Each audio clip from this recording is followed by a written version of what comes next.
రేపు పార్లమెంట్లో ఏపీ పునర్విభజన చట్ట సవరణ బిల్లు 2026ను ప్రవేశపెట్టనున్నారు. ఈ బిల్లుపై రేపు లోక్సభలో చర్చ జరిపి ఆమోదించనున్నారు. ఆ తర్వాత రాజ్యసభ ముందుకు వెళ్తుంది ఏపీ పునర్విభజన చట్ట సవరణ బిల్లు. రాజ్యసభలోనూ చర్చ జరిగిన తర్వాత బిల్లు ఆమోదం పొందనుంది.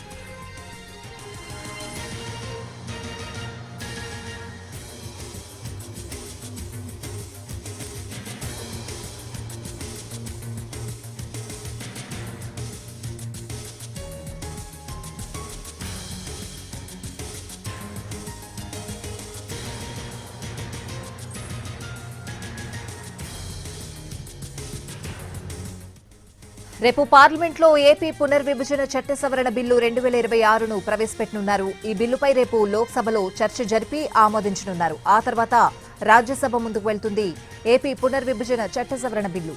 రాజ్యసభలోనూ చర్చ జరిగిన తర్వాత బిల్లు ఆమోదం పొందనుంది.